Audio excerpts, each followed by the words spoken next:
বিসমিল্লাহির রহমানির রহিম।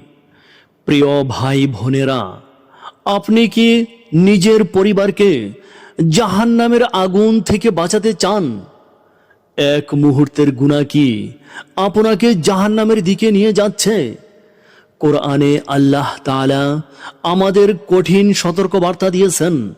আল্লাহ বলেন, ইয়া আইয়ুহাল্লাযীনা আমানু কু আনফুসাকুম ওয়া আহলিকুম নারা وقودها الناس والحجارة। হে ঈমানদারগণ, তোমরা নিজেদের এবং তোমাদের পরিবারকে সেই আগুন থেকে রক্ষা করো যার জ্বালানি হবে মানুষ ও পাথর।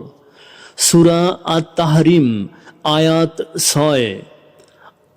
আজ আমরা কত গুনাহকে ছোট মনে করি, কিন্তু প্রতিটি কাজের হিসাব একদিন আল্লাহর সামনে দিতে হবে।